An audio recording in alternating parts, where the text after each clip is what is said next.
Hello everyone, this side Monika Yadav. Hope you all good. Welcome to Padhai classes. मेरा आज का topic है इनसाइड द अर्थ।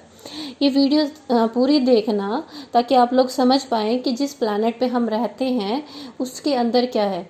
हम लोग इस प्लानट पे रहते हैं तो हमें पता है कि बाहर इस प्लानट पे क्या है। कहीं पे यहाँ पे माउंटेन है, कहीं पे वैली है, कहीं पे डेजर्ट है, कहीं पे फॉरेस्ट है। पर क्या आपको पता है कि हमारी अर्थ के अंदर क्या है?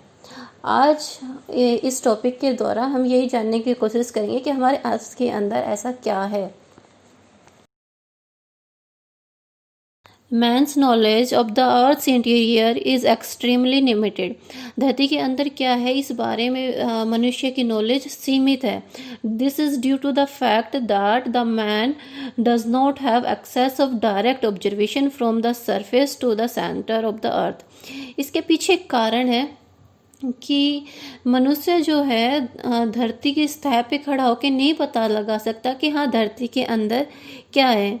इसी वजह से हमारी जो नॉलेज है वो सीमित है। We have an opportunity to study the earth's interior by our investigation of mines. पर जब माइंस का आविष्कार हुआ ना तो हमें एक अपॉर्चुनिटी मिली कि हम जान सके कि हमारी धरती के अंदर क्या है। पर वो भी एक सीमित मात्रा में हमें मिली, वो अपॉर्चुनिटी भी सीमित मात्रा में मिली, क्योंकि जो अधिकतर डीप्थ थी माइंस की वो 2 से 3 किलोमीटर के बीच में थी, 3 किलोमीटर से ज़्यादा नहीं थी। अब हम डायरेक्टली अर्थ को ऑब्जर्व कर पा रहे हैं 3 किलोमीटर तक। जब खदानों के द्वारा हमें बेसिक नॉलेज मिलने लगी तो हमारे अंदर ना और एक इच्छा जागी कि हाँ हम और हमारे अर्थ के बारे में जानें। तो साइंटिस्ट ने क्या किया, एक सुपर प्रोजेक्ट स्टार्ट किया 1970 में। रशियन फेडरेशन में एक कोला पेनिनसुला नाम की जगह है, वहाँ पर एक बोर होल खोदा जाने लगा। अब ये बोर होल क्यों खोदा जाने लगा कि हमें साइंटिफिक स्टडी करनी है कि हमारा स्ट्रक्चर कैसा है अर्थ का, हमारे अर्थ के अंदर है क्या। ये खुदाई लगातार होती रही 1989 के पास 1989 के पास क्या हुआ कि एक डीप तक हम पहुंच गए, 12,262 मीटर की गहराई तक हम पहुंच गए। तो अब यहाँ पर ये खुदाई रोक दी गई। रोकी क्यों गई? जिन औजारों से, जिन मशीनों से खुदाई कर रहे थे अब उनके वीक पार्ट जो है वो गलने लगे। गलने क्यों लगे? इतनी डीप तक जाने के बाद हमारी अर्थ का ना टेम्परेचर इंक्रीज हो जाता है और टेम्परेचर इतना ज़्यादा बढ़ गया था कि अब वो औजार गलने लगे। इसीलिए अब ये खुदाई वहीं पर रोक दी। अब हमारे पास जो अर्थ की डायरेक्ट ऑब्जर्वेशन थी वो 12 किलोमीटर तक हमारे पास आ चुकी थी। हम पता चल गया था कि हाँ 12 किलोमीटर तक हमारी अर्थ में क्या है। Lava erupted from volcanoes help us in knowing about the earth interiors up to the depth of 50 and 100 kilometre. जो वोल्केनो से लावा बाहर निकलता है ना उसकी हेल्प से भी हम अर्थ के इंटीरियर को जान पाते कि अर्थ के अंदर क्या है। पर वो भी कितनी डीप तक? बस 50 से 100 किलोमीटर की डीप तक हम जान पाते हैं कि हमारी अर्थ के अंदर क्या है। Beyond such deep our direct observation fail. इसके आगे हमारी कोई डायरेक्ट ऑब्जर्वेशन नहीं हो पाती। And our knowledge of the earth interior is totally depend upon indirect observation and scientific evidence. इसके बाद 100 किलोमीटर के नीचे हमारे पास कोई भी डायरेक्ट ऑब्जर्वेशन नहीं है। इसके बाद जो भी नॉलेज हमारे पास है वो इनडायरेक्ट ऑब्जर्वेशन से है या जो साइंटिस्ट लोगों के पास एविडेंस है ना उसके थ्रू है। These indirect evidence sources are theory of the origin of the earth, density, pressure, temperature within the earth and behavior of earthquake waves। जो ये इनडायरेक्ट सोर्सेज हैं वो क्या क्या हैं कि हमारी अर्थ की ओरिजिन कैसे हुआ है, अर्थ की डेंसिटी कितनी है, अर्थ में प्रेशर कितना है, और जो सिस्मिक वेव्स होती हैं ना अर्थक्वेक वेव्स उनका जो बिहेवियर है उनके बेस पे हमने पता लगाया कि हमारे अर्थ के इनसाइड क्या है। The inner structure of the earth can be compared to an onion. The earth is made up of several concentric layers with one inside another। जो अर्थ का अंदर वाला हिस्सा है उसको हम एक ओनियन से कंपेयर कर सकते हैं। जिस प्रकार ओनियन में एक लेयर के नीचे दूसरी लेयर होती है ना, उसी प्रकार हमारी अर्थ में भी एक लेयर के नीचे दूसरी लेयर होती है। अर्थ की मेनली 3 लेयर होती है। ऊपर वाली लेयर को हम क्रस्ट बोलते हैं, दूसरी लेयर को मैंटल बोलते हैं और सबसे नीचे जो लेयर है उसको कोर बोला जाता है। Crust, the upper most layer over the earth surface is called crust. जो हमारी सबसे ऊपर वाली लेयर होती है उसको क्रस्ट बोलते हैं। It is the thinnest of all the layer. जो तीनों लेयर है ना उनमें से सबसे पतली ये लेयर होती है। It is about 35 kilometre on the continental masses and only 5 kilometre on the ocean floor. जो इसकी थिकनेस है ना वो वेरी करती है। जो कॉन्टिनेंटल मास पे तो इसकी थिकनेस कहाँ तक होती है 35 किलोमीटर तक, और ओशन जो फ्लोर होते हैं वहाँ पर इसकी थिकनेस 5 किलोमीटर होती है। मैं आपको प्लस में एक बात और बता दूँ, ये आपकी बुक से अलग है। जो हमारी कॉन्टिनेंटल क्रस्ट है उसकी थिकनेस 70 किलोमीटर तक भी हो जाती है। वो कैसे? माउंटेन एरिया के कारण उसकी थिकनेस और ज़्यादा बढ़ भी जाती है। तो ये थिकनेस वेरी करती है। अब क्रस्ट को 2 टाइप में क्लासीफाई कर दिया।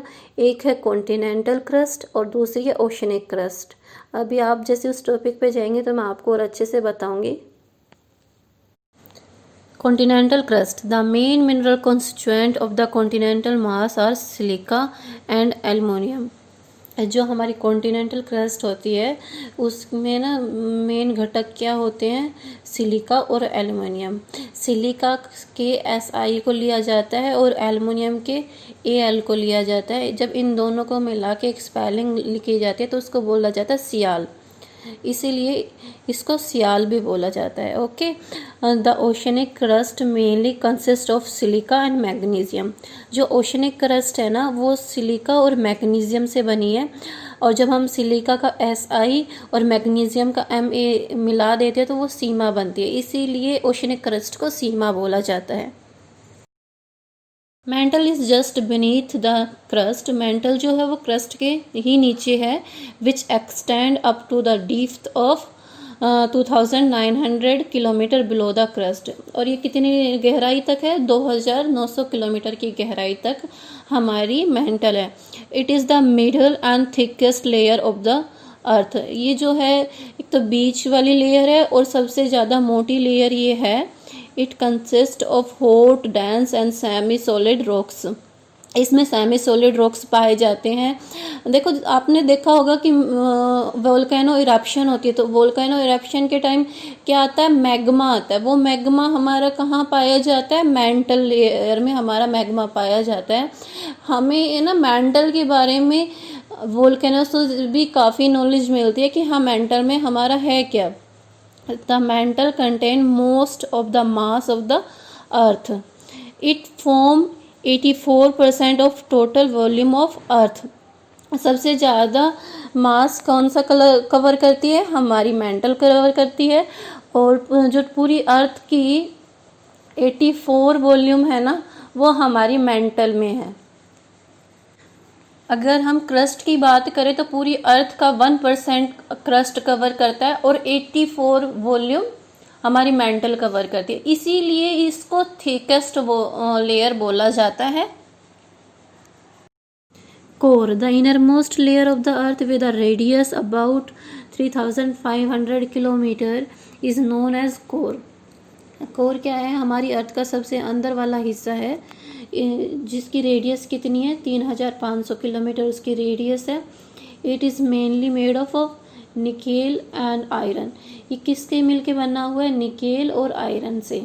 जब हम निकेल का Ni और आयरन के लिए हम एक वर्ड और यूज़ करते हैं फेरस। फेरस का Fe लेते हैं तो Ni और Fe मिलकर निफ बनाता है, इसीलिए इस क्रस्ट को निफ भी कहा जाता है। The central core has a high temperature and pressure. जो हमारा कोर होता है ना उसमें टेम्परेचर बहुत ज़्यादा हाई होता है और वहाँ प्रेशर भी हाई होता है। जो हमारी अर्थ की पूरी वॉल्यूम है ना, उसका 1% कवर करता है हमारा क्रस्ट, 84% हमारी मेंटल, और जो बचा हुआ 15% है वो हमारा कोर। अगर हम जैसे मान लें कि पूरी अर्थ की वॉल्यूम 100 है, तो उसका एक हिस्सा, एक तो क्या है, क्रस्ट है, और 84 हमारे पास मेंटल है, और बचा हुआ 15 कोर है। और the radius of the earth is 6371 kilometre. जो हमारी अर्थ की त्रिज्या है वो 6371 किलोमीटर है। Thank you all for supporting पढ़ाई क्लासेस। आज मैंने 7th क्लास का चैप्टर सेकंड हाफ कराया है, इसका एक पार्ट और रहता है। आप इस वीडियो को ज़्यादा से ज़्यादा लाइक करें, शेयर करें और सब्सक्राइब करें। मैं जल्दी ही इसका सेकंड पार्ट आपको प्रोवाइड करूँगी। Thanks for supporting me. Please subscribe this channel.